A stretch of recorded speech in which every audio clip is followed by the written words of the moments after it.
This is the Horse Radio Network. This is episode 85 of Healthy Critters Radio on the Horse Radio Network. Healthy Critters Radio is brought to you by BioStar US. Find them online at biostarus.com. On today's show, we share how horses heal humans. The breed of the show is the turtle. In Critter Nutrition, we focus on healthy hooves. And in Coffee Clutch, we ask, what new furry or feathered critter would you add to your household? Listen in.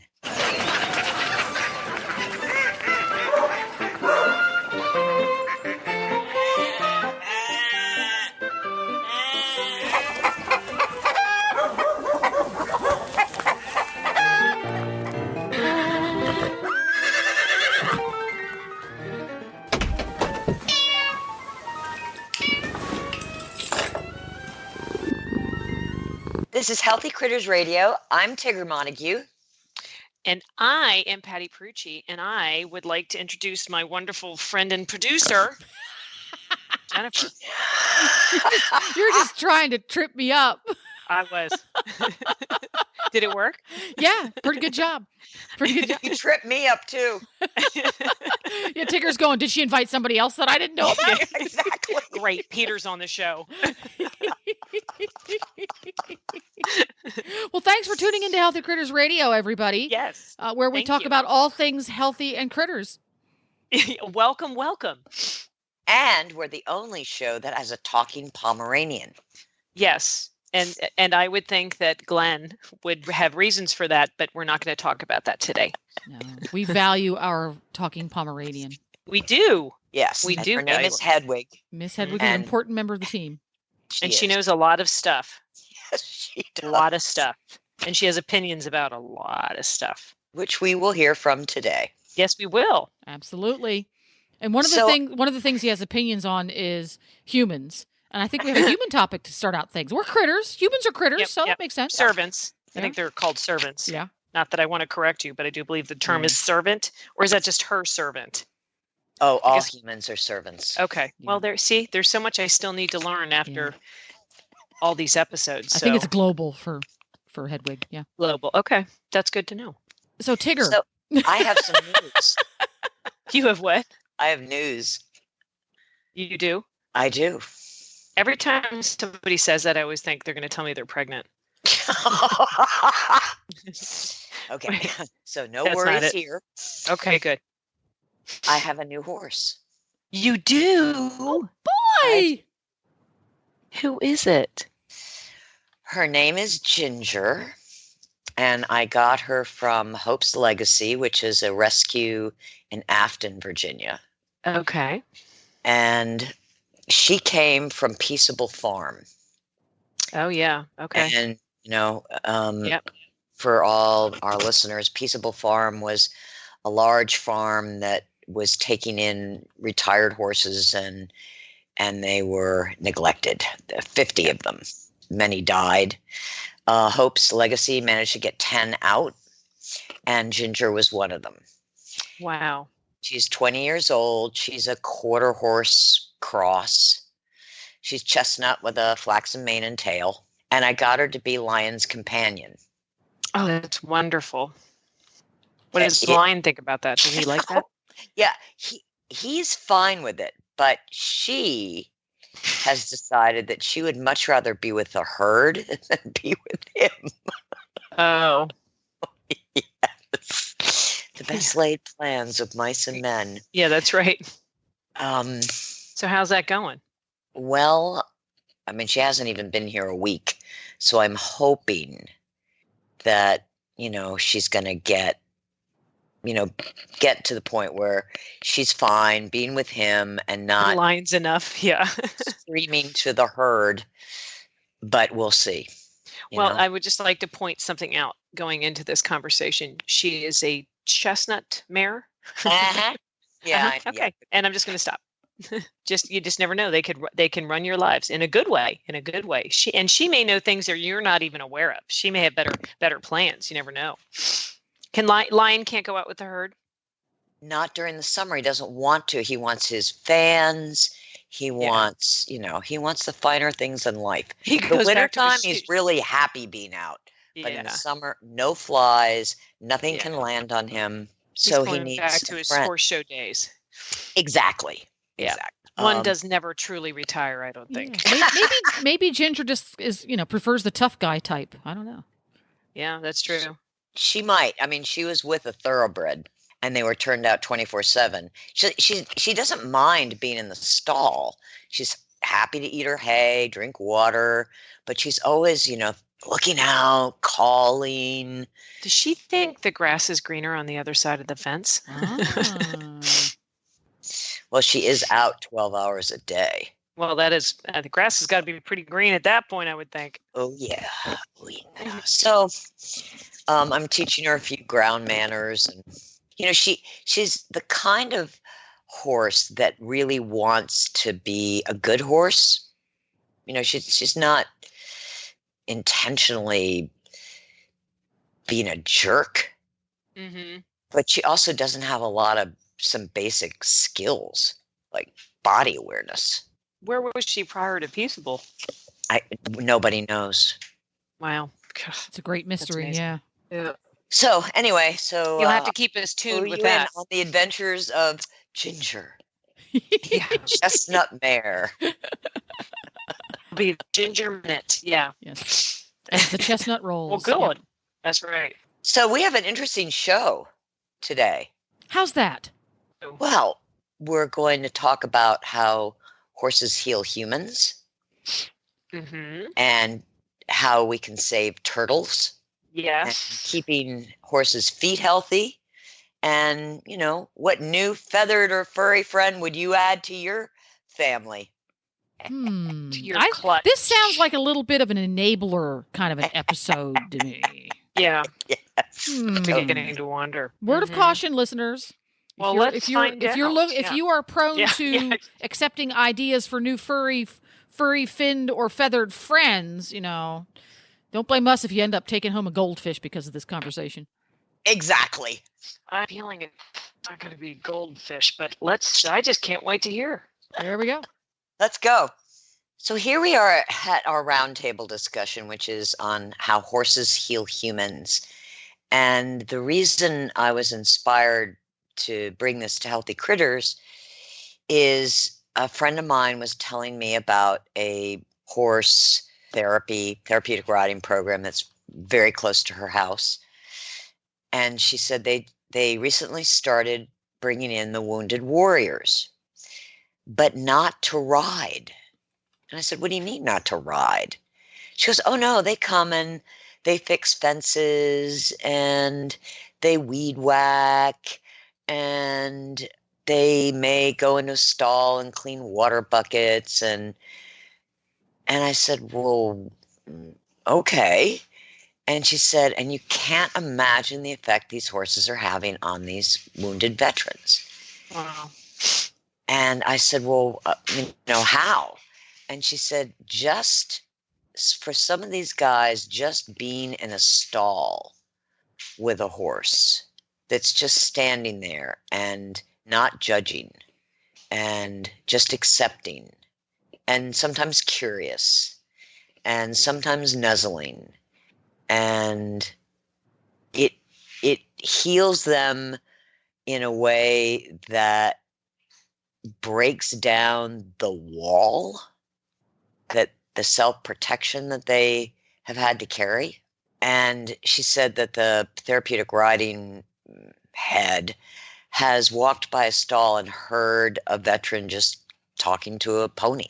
It's really cool. So it started me thinking, sort of as a segment, when I adopted Ginger, the new horse. Of course, I'm not going to ride her. And even in the few days she's been here, I have discovered she's really engaging me, partly on a nutrition level, but also just that, getting to know you and letting her be who she is, and she reflecting that, letting me be who I am.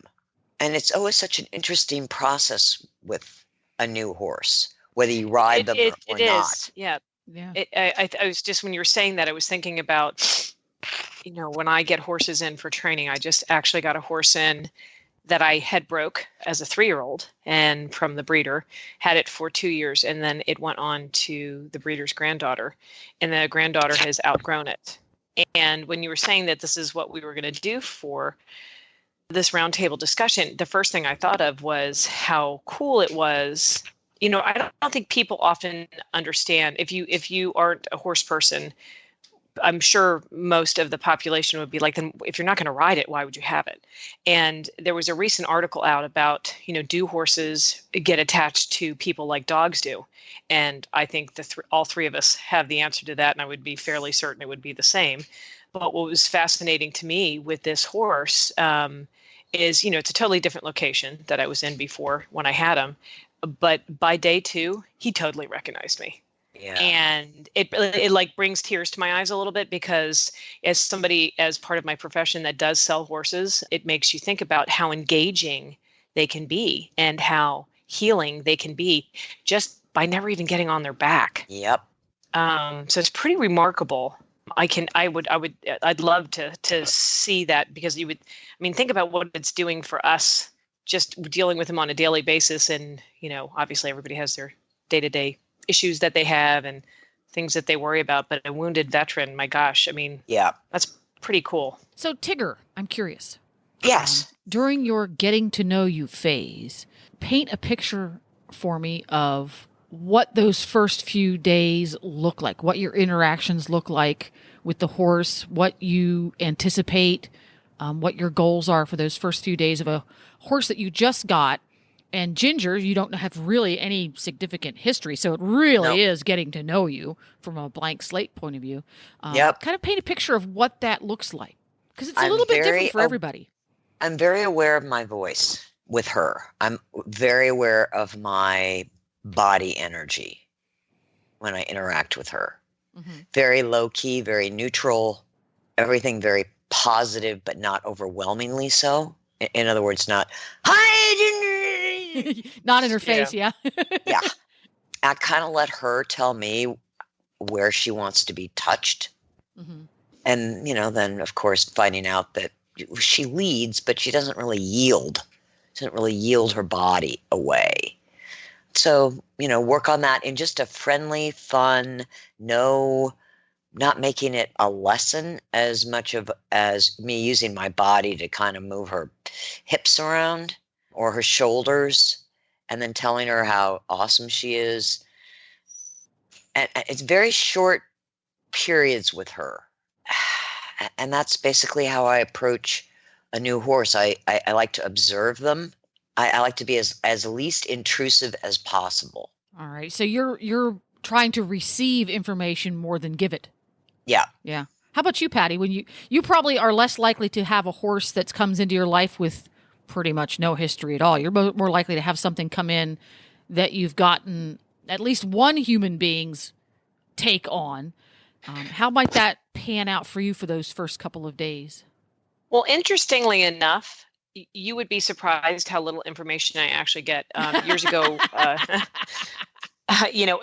for me, I have never been very big on sending my horses anywhere ever, because I've always been so blessed to have my own facility where I could take care of them. But, I always think that a horse should go someplace with their shot records, last time their feet were done, last time their teeth were done, when was the last time they were ridden? How are they out in the field? Are they on this much grass? What is your grass like? And again, that's obviously what I do for a living. So I'm always just thinking about that.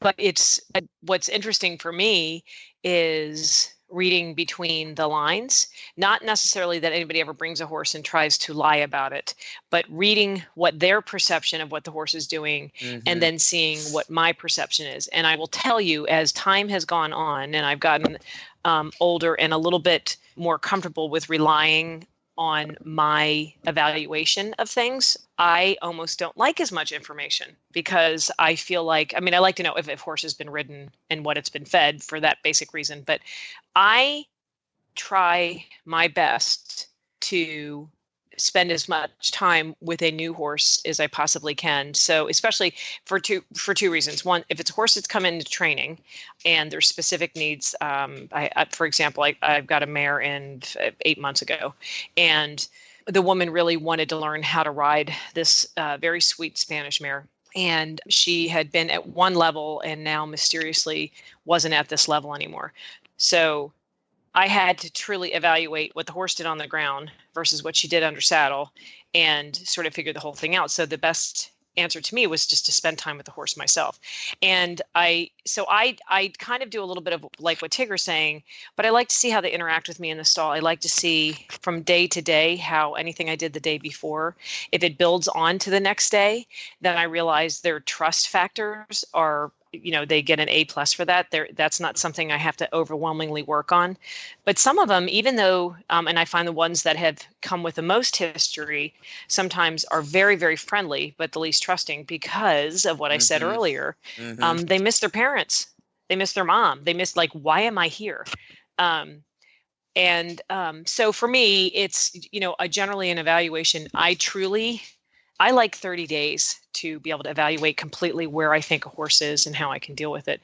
But that comes from being in the stall, picking up their feet, having my groom give me interaction with, well, when I did this today, they did this. And when I did this today, they did this.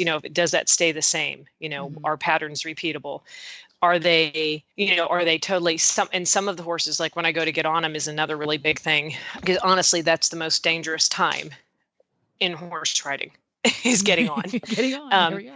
Yeah, it truly is. And we take it for granted all the time. The other day I went to put my leg, swing my leg over. And just as I was doing that, the horse swatted at a fly and my foot got caught in their tail. Do you know how many times? Yeah, that's happened to me before. Well, but do you know how many times I mount horses every day? Wow. I mean, all over in clinics, whatever, every day. And you take that kind of stuff for granted. And so in that moment, I am not one for anybody holding on to the horse, but for two reasons. One, if you should restrict the horse and something like that happens, then everybody's bound and the horse is, feeling constrained and whatever.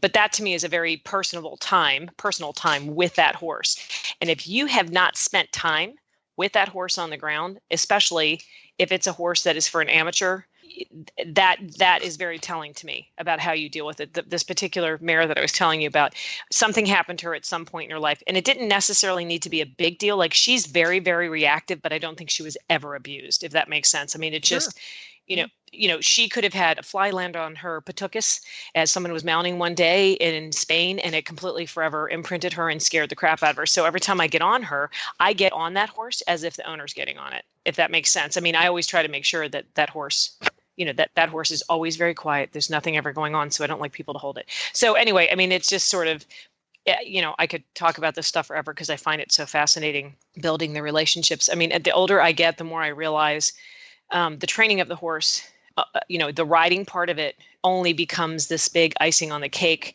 when you spend the time on the ground, figuring them out. Yeah, you're right. How about you, Jennifer? It's has evolved over the years, and I spend a lot more time observing than I used to, not making any attempt at all to interact while I observe. I really like to observe the horse in his own space, that I have nothing to do with it. I'm just watching. Yep. In as many different situations as I can, to get an idea of what his true personality is, especially when you're working with a horse that's already had life experiences, and good, bad, or indifferent.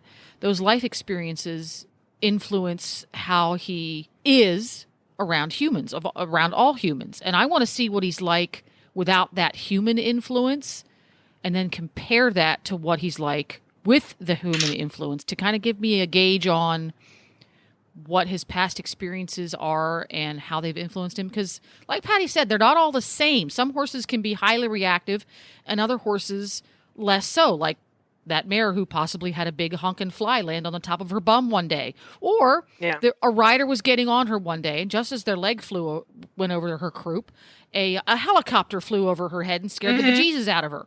Right? Mm-hmm. Okay, every time a leg goes over my body, a helicopter is going to come down. That's something that once you get to know the horse's innate personality type, how reactive he is, et cetera, how bold he is, how confident he is, how much he depends on his herd mates, you can kind of gauge where you need to put your training efforts, whether or not they like repetition and things like that. And I've really learned to appreciate those observations way, way, way more than I did 20 years ago. 20 years ago, it was like, okay, I would test his skill set. Does he lead? Does he load? Does he know all of his aids? And then you just apply whatever, okay, he doesn't pick up his left lead. We need to work on left lead aids. And that was the end of what I thought about. Mm-hmm. But now it's much more, well, he doesn't canter left, but is it because he doesn't know his aids? Is it because the aids he is familiar with were confusing to him and now he just doesn't even try? There's so much more. There's so many reasons. So much more. And I really, like you said, Patty, I so enjoy that process, and it's ongoing. Mm-hmm. It is. Yeah. It's this, so in a fulfilling. nutshell, is the healing that they do. Absolutely. They are healing us. They make us more self-aware. Definitely. They make you definitely get inside your own head and you start to think about and your you own get inside your own heart. Yeah, absolutely. So let me ask you guys a question. Would you consider them to have the similar feeling of the healing properties of what it's like to have a dog? I'll weigh in on that one. Okay. I think they have, but it's different. They have they have just as valid a healing capability, but at it's like chocolate and vanilla ice cream. They're both ice cream, but they're both very, very different. And I think, and you like it. Yeah. Yeah. I love them both, but they're both very different. And what do you think, Tigger?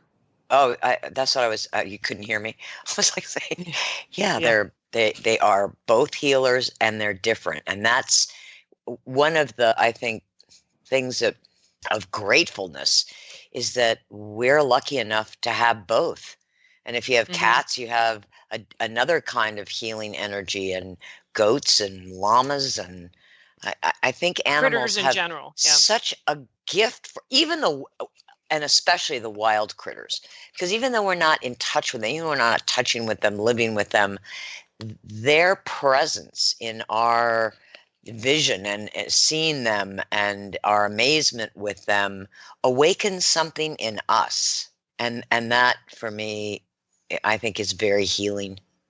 Well, I think that, I know that I think I can speak freely for the three of us. Obviously, we all love animals. I mean, there's some ones we're not going to appreciate as much as the ones that we're talking about. But as we were having this conversation, some beautiful bird just came by and I was just like lost in the moment. And it just, if there's so many things that happen on a daily basis with our animals that are so healing that for that moment, we may think about it and then not think about it again until that moment happens again. That type of, the cat comes and stretches out on the bed and extends her paws to you to touch you just because she wants to be near you, but not really near you. You know what I mean? Like the little cat. thing.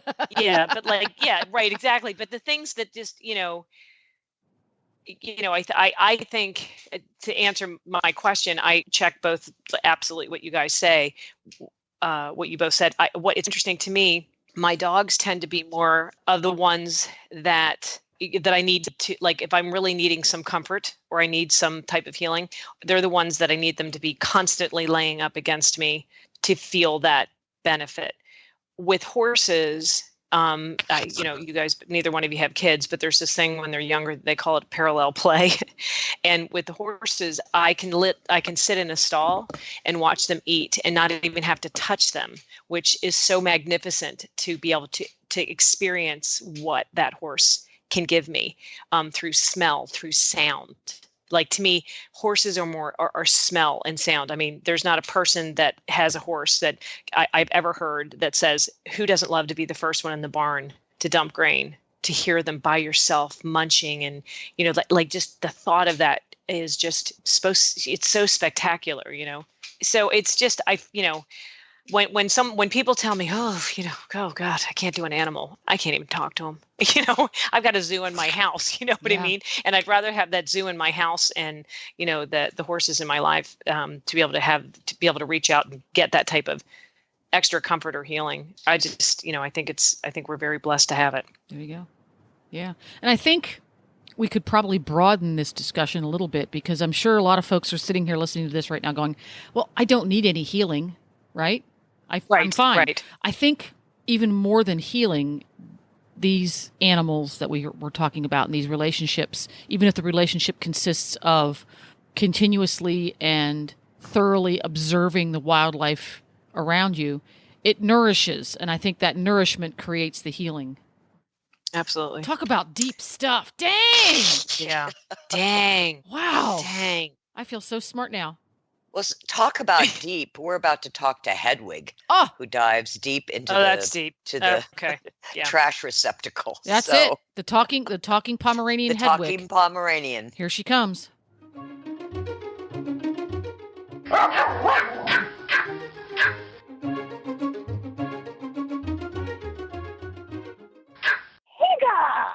Hetty! Hello. Hi, Hetty. Is there a Patty? Mm-hmm. Is there a Jennifer? Hello, Hedwig. How are you? Of course. Tigger Patterson. Tigger Patterson is here. So I understand you have a story to tell us. Oh my goodness, it's an ongoing saga that I must share with everyone because I think this is a public health emergency, much like the measles outbreak. Oh. Okay. Probably more substantial as a risk to public safety, I should imagine. Okay. So, as you may be aware, at least I hope so, at many equine establishments there are dumpsters into which the manure is placed. And we have these dumpsters. One dumpster is on the ground. No problem. Little dogs can go right in and out of the dumpster. No issue, no problem. But the other one has a big ramp, and the wheeled conveyances are brought up the ramp and then pushed over into the dumpster. And that is where they put the composted food from the household now, because the little dogs like to go in the other one. Uh-huh. I can see where this is going. So you might be familiar with the idea of walking the plank. Well, little dogs bravely walk the plank into the dumpster. And then they forage about happily eating scraps or whatever. And then little dogs can't get out. Oh, no. So little dogs bark and bark and bark and bark themselves hoarse. And the one little dog that didn't go in the dumpster stands at the top to be comforting to the little dog who's trapped. And who is the little dog that's trapped? Eddie. And before you get all judgy, Tigger, Yes. I'm pretty sure it was a setup, because the first time the human came out and got me and lifted me out. And the second time the human came out, but after a long time. Karma, I had Eddie. been barking for quite a while. But Karma. And then today, when the similar event occurred, the human did not come at all. Oh. Now, the human claims she did not hear me, but I know this is not the case. She was just being horrible. And the other human, to whom I refer to as other, came and rescued me, but only after quite some time. And she was crap at it because she's so short. So the rescuing was not as successful. I would like to know how your GI tract takes eating the waste from the house. Oh, I'm fine. Thank you very much for inquiring. Okay. Tigger, what are you new? What is this, your first time with her? She's a Pomeranian. She can handle that. Are you kidding? I'm fine. Well, I'm a little traumatized, and now I won't let my human out of my sight. Well, then maybe you won't get into the manure receptacle anymore. Oh, Tigger, Tigger, Tigger. In fact, what I think should happen is the other door to the dumpster should be open like in the other one, so I can just run in and out at my convenience. Well, I think that's a suggestion you should make to your servant. Yeah. I have made that suggestion to my servant. I do think that I think at some point, girls, that we should maybe have Hedwig's servant on the show to maybe get some, feedback from her as well about how. Get the other side of the story. It just dawned on me that recently I wrote a post on my Facebook page, and a cheeky listener had the nerve to say that she didn't know what I would write about if I didn't have my servant to complain about. Now, this shows a tremendous lack of understanding of my extraordinary capacity to think of things. I would be more happy to be loquacious about another topic. I have to agree with you on that, but that's because I know you just enough. So I agree. I think that's a topic for another show. Yeah, there you go. Loquaciousness. Loquacious. That's a great word. The loquaciousness of Hedwig the Pomeranian. Mm-hmm. Mm-hmm. Mm-hmm. Well, I advise no more garbage dumpster diving. Yeah. Plank walking, not a good plan either. Mm-hmm. But I'm glad you've been rescued, Hetty, because talking to you from a dumpster probably wouldn't have been so much fun. No, I can't imagine. Stay out of the garbage. It's not garbage, it's manure. Yeah. Sorry. Get it right, Tigger. Really? I know. And okay, Hetty, thanks. I'm glad you're okay. Me too. Thank you so much. Bye-bye, Hedwig. I'm a little grubby. Bye.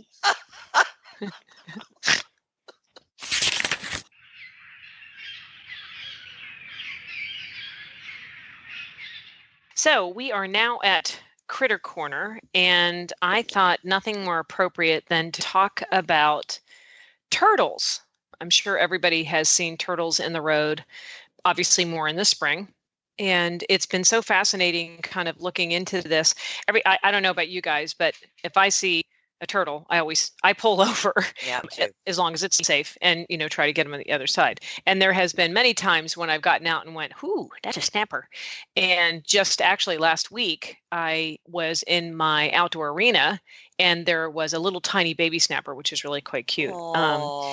Yeah. And we wanted to help. It's on its way. And so it just got me thinking about it. There's got to be some protocol to some of this. And I also wanted to find out as to why this happens. And I kind of figured it had to do with the breeding mating season. And I was correct. And so, basically, what happens is that, originally, I think in the earlier part of the spring, we were seeing a lot of the male turtles going around looking for the female turtles.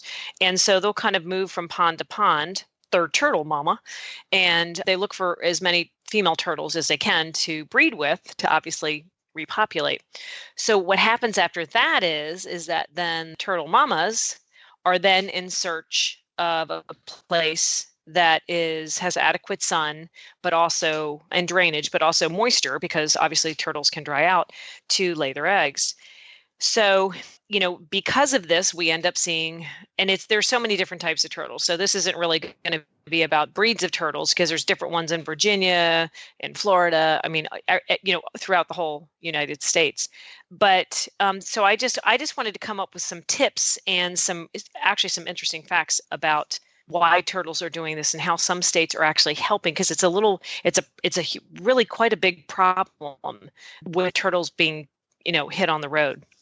So I thought I would start off with some of the tips as to what to do. And these are just very basic tips. But if you see a turtle and it's safe to pull over, absolutely do so. And one of the number one things is not to make them change course. If they're headed a certain direction, don't bring them back to the other side. They're headed that way for a reason. There could be more water, there could be better food, there could be whatever. Send them the same direction, put them safely on the other side. You don't want to relocate them to an area that they're heading to if it obviously appears as hazardous. So you can go across the road, maybe move them down a little bit, but for the most part, you really want to try to keep them on their path, because they are on a mission to do food or breeding or whatever, or to lay eggs. One of the big questions everybody seems to have is, what if you do come across a snapper, or how do you pick them up? So if you approach a turtle, a snapper is going to have a little bit more of a pointier nose. And this is something you guys can look up on the internet to get great pictures. And they tend to, and if you go and you approach a turtle and it is a snapper, they're going to turn around and act snappy. Obviously, if it's a larger one, don't be too brazen to get up next to it, because it's obviously going to be quick to turn around. But you never, ever, ever want to pick any turtle up by the tail, because you can damage their spine. If you can, and don't approach it from the front, approach it from the back and try to grab the sides. And even with a snapping turtle, if you can grab the sides of the turtle, you can safely move it, even though it's making noise at you, and put it, on the ground on the other side of the road, and release it without dropping it. Because even though they're very hardy, they're not hardy. So if you drop them on their, upside down, they're going to stay upside down. It's very hard for them to get right side up. So that's an important thing to think of. One of the interesting things I found, just this, a lot of states are so concerned about how many turtles are truly, getting killed on the road. In fact, in some turtle species, they can lay up to 20 eggs per breeding, and it can sometimes take 20 years for one turtle from one female to actually make it. Wow. Because of how often they get killed on the road. Pretty interesting. So there's been certain states that have actually headed up these projects to make fencing for them to migrate and mate without kind of getting to the road. I didn't get into the details of like how they're doing that, but in the process of making these fences to try to make sure these turtles get to these, better locations, they realized that turtles are afraid of the dark. And if there was a better well-lit route, they could start to track them going more during daylight, which then causes other problems, because there was one state, I think it was in California, that was trying to make this better, path of, mating path. And in the process of this, there wasn't enough water along the way, and the turtles would dry out, which brings me to my next point. Is on rainy and humid days in the spring is when you are going to see them on the road more often than not. And if you see a turtle that's in the road, and if you have the time and you can pull over and it looks like it's been hit, it's so interesting to me, because I always stop, but I never would stop for this.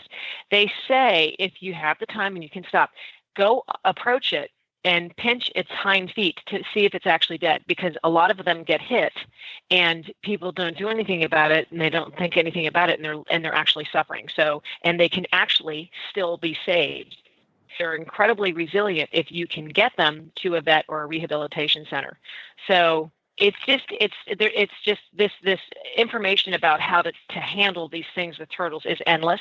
But the number one thing is, if you see a turtle, please, if it's safe, please stop and get it to the other side of the road safely. It's a snapper. There are things that you can do. If you don't want to pick it up, you can actually grab the hind feet and somewhat drag it. I always carry a towel in my car, whatever, but make sure you place them down softly.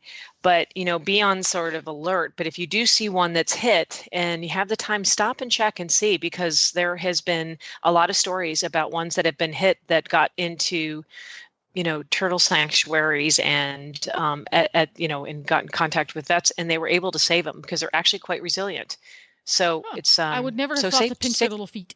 That was kind of the biggest thing that I got out of my research, is I never would have thought. And I mean, I think there's sometimes you can tell that things aren't good, but it was just so apparent to me.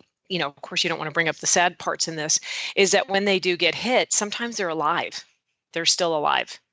And, we can make a difference, because there's so many states that they are, tracking these turtles. And because so many of them are getting hit on the road, that they're not actually reproducing. Like I said, it can take one turtle 20 years to get one offspring to adulthood.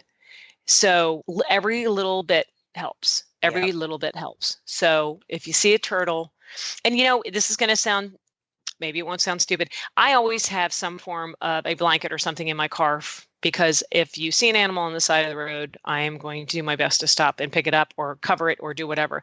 And if you have a towel or something, you can pick it, you can pick a turtle up and you can move it. And that's another thing to point out is wash your hands. If you do go through this, if you are successful and you're able to get a turtle to the other side, they do have salmonella. They carry salmonella. So definitely wash your hands afterwards.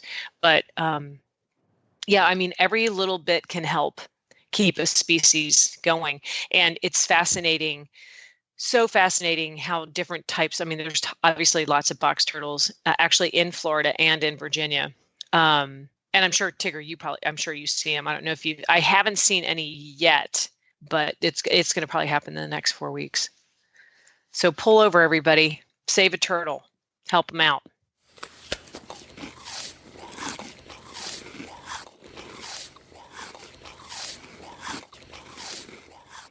And now we're at Critter Nutrition, and today the subject is healthy hooves. Over the course of my lifetime with horses, I've had horses with great feet and horses whose feet nearly drove me into debt trying to fix them. You name the hoof supplement, I've probably used it, plus hoof oils, creams, salves, and pine tar. By complete happenstance, before I started BioStar, I began feeding flax seeds to one horse whose coat quality I wanted to improve. This horse happened to have shelly, brittle, thin-walled feet. After 2 months, my farrier commented on the improved hoof quality. Never did I imagine that flax would improve his feet. So I started researching why omega-3s might play a role in hoof quality. The equine digestive system evolved to eat small, continuous meals of vegetation and to roam many miles per day, eating all day long.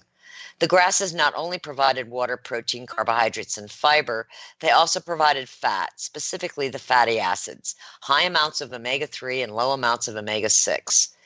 The fact that the horses were moving constantly, some estimates of up to 20 miles per day, increased circulation to the feet. The grain connection. Horses need higher amounts of omega-3s than 6. When we feed grains, corn, barley, oats, wheat middlings, wheat bran, rice bran, sunflower seeds, we are feeding higher amounts of omega-6. Additional sources of omega-3 like flax or chia must be added to maintain a minimum ratio of 2.5 to 1 omega-3 to omega-6. Some researchers are pointing to increased ratios of up to 4.1 omega-3 to omega-6. Grasses and hay do provide omega-3s. Depending on how the hay was stored and maintained can severely affect omega-3 content. I personally don't depend on hay for omega-3s. 10 to 12 hours of turnout on grass per day will elevate the important omega-3s in the equine diet. But this can also be affected by the type of grass. Coastal and Bahia grasses don't have the omega-3 content of Timothy bluegrass or orchard grass. Protein and amino acids. The hoof wall of horses is made up of approximately 93% protein. Hooves contain the amino acids cysteine, arginine, leucine, lysine, proline, serine, glycine, valine, methionine, phenylalanine, and histidine. Diets that are protein deficient can lead to reduced hoof growth. The composition of the hoof wall is predominantly an insoluble protein called keratin, which includes the amino acids glycine, phenylalanine, arginine, cysteine, and proline. The amino acid cysteine makes up approximately 24% of keratin. Another sulfur-containing amino acid known as methionine can be converted by the body into cysteine. Many hoof supplements provide a form of methionine in its synthetic form, DL-methionine. The rationale of providing methionine for its conversion to cysteine makes nutritional sense, but ignores the other key amino acids in keratin, glycine, phenylalanine, proline, and arginine. The isolation of one amino acid, methionine, while ignoring the others, may explain in part why some supplements that contain methionine may work for some horses, but not for others. Zinc and copper. Copper is part of an enzyme that is required for the formation of the disulfide bonds in keratin. Copper is part of another copper-dependent enzyme that is also necessary for the structural integrity of collagen. Zinc plays a role in enzymatic action in the formation of keratin and collagen. Zinc is present in high concentrations in normal hoof tissue. Zinc deficiency can show up as slow hoof growth, thin walls, white line, and abscesses.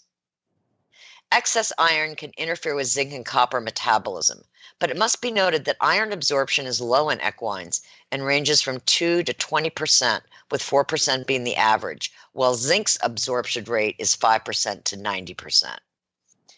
Excess amount of calciums from foods like alfalfa hay can negatively impact the absorption of zinc. Horses that get alfalfa hay only and no other hay mix like Orchard or Timothy may need supplemental zinc. Whole food sources of zinc are pumpkin seeds and sesame seeds. Whole food sources of copper include sesame seeds and kale. Biotin. Most hoof supplements provide the B vitamin biotin. Only a handful of studies have been performed in horses to determine the effect of biotin, and the most recent one was in 1998. A Swiss study in 1995 and a South African study in 1992 highlight that biotin supplementation does not work in 30 days. Both studies were 9 months in duration, and only the South African study demonstrated improved hoof growth on 15 milligrams of biotin per day. The Swiss study, based on 20 milligrams of biotin per day, showed no improvement of hoof growth as compared to the control group. If you choose to feed a hoof supplement containing biotin, it is important to give the product a good 7 to 9 months because it takes time to see if biotin will help your horse's feet. Colostrum. With over 70 different growth factors in bovine colostrum, this whole food can be very helpful in building better feet. One reason that colostrum is effective is because of the growth factors that help stimulate cellular reproduction and regulate roles in cell growth. Growth factors stimulate normal growth as well as the healing and repairing of tissue. Colostrum is one of my go-to foods when dealing with hoof growth and hoof integrity issues. Circulation. Poor circulation in the feet will affect the quality of the hoof wall. The strength of the equine foot depends on nourishment that begins with good circulation and vascularity. Horses are designed to be on the move. 24 hours per day turned out in a big pasture where the horse is constantly moving and grazing is not possible for many horses in boarding and training barns, and even horses kept at home. Many training barns in Europe and the U.S. use mechanical horse walkers to add more exercise and thus circulation for horses with limited turnout.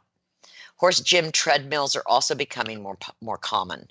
Some riders take their horses out twice per day, starting with a training session in the morning and then an afternoon hack or walk. Not only is this good for building muscle and fitness, but it is very good for increasing circulation to the feet. Even hand walking several times per day on grassy and hard surfaces will increase circulation.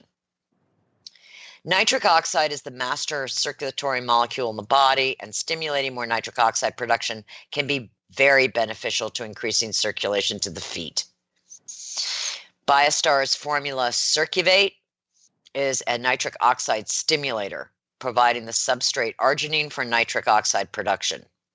This is the formula that fundamentally brought my horse Lionheart back to soundness from his chronic inflammation of the navicular bursa. Avoiding soy. Soy has a high phytate content, which can prevent zinc, copper, magnesium, and iron from absorption in the GI tract. If your horse has weak, shelly feet, it might be best to avoid soy. Genetics can play a role in poor hoof quality, but nutrition, good farrier care, and circulation are critical for long-term healthy feet. Personally, I've learned from the less is more approach to equine health and well-being. Start with the diet. Horses are by nature grazers. They need to move. They need to eat 20 hours a day of mostly fibrous foods, pasture, forage, hay. They need higher amounts of omega-3s than omega-6s. Adding chia seeds or flax seeds is particularly important for horses that are stalled with limited turnout, or those living in drought pastures or pastures with bahia or coastal grasses. Horses need good quality protein like alfalfa pellets or cubes to provide the necessary amino acids. They need mineral support from salt licks, free choice minerals, and multivitamin mineral supplements. They need to move. Circulation is one of the most important components for healthy feet.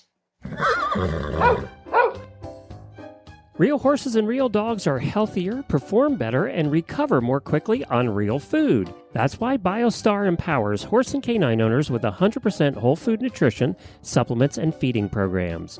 BioStar products are made at their own certified non-GMO facility in Gordonsville, Virginia, using real fruit ingredients that are raw, freeze-dried, or dehydrated, never cooked, and are free from artificial flavors, colors, soy, corn, wheat, and molasses. The BioStar product line includes a wide range of whole food, horse and dog supplements, treats, and unique artisan poultices that embrace the ancient and traditional uses of clay and plants. Visit biostarus.com today and learn about whole foods and canine and equine nutrition so you can make the best decisions about the care and health of your horses and dogs. That's biostarus.com. Whole food nutrition the way nature intended.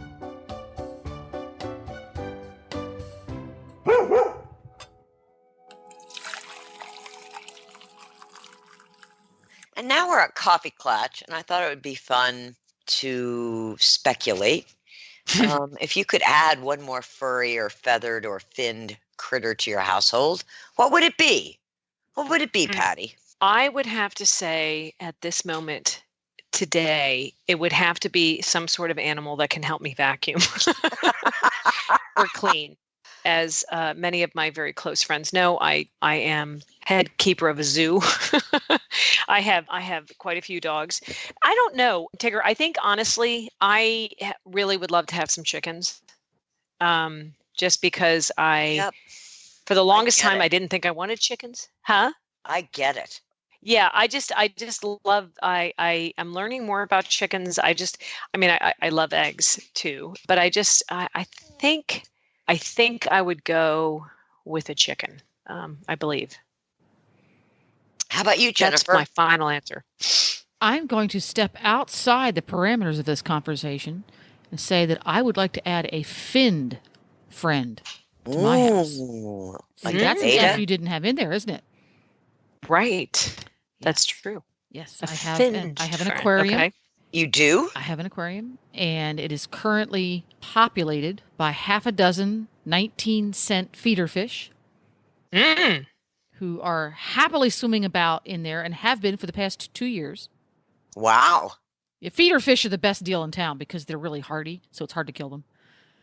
But Right. they're actually minnows, and minnows are bottom dwellers in that they hang around in the bottom and underneath of rocks, even though they're not.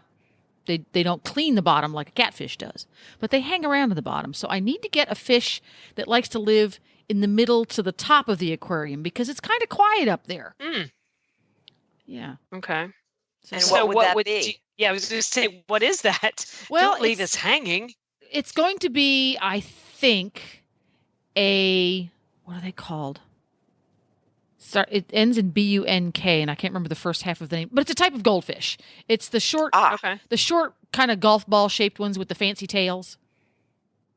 Like a betta fish, sort of? No, it's a goldfish, but he's got a really Oh. round body instead of a fish-shaped body. It looks like somebody took a tiny little golf ball and stuck fins on the back and bulgy eyes on the front. Oh, cute. So I think it's probably going to be a fancy goldfish because they tend to be in the middle to top of the aquarium. The only downside is they get really big, and it's only a 20-gallon tank. So it's gonna increase the maintenance of fish are kind of like having horses on small acreage. The more horses you have, the more poop you have to clean, more labor intensive. Works the same way with fish. The more fish you've got in that water, the more cleaning you have to do. Yeah, so I have to weigh that. Or I could go with tetras or something, but they're not as hardy. I need hardy fish because I'm not that good of a fish mom. I had a couple episodes of not doing well with fish, and that was hard. Yeah, I So got to stick with the hardy fish. That. Yeah. I agree. Hardy chickens, hardy fish. How about you, Tigger? I really want a parrot. Of course you do. Do you? I do. I have, okay. What kind of parrot? There's lots of different kinds. As I say, Colorful one. That narrows it down to all of them. yeah, whatever. Okay, what's that mean? Well, not the African gray, because they're kind of gray. Right. A pretty one, lots of colors that talks.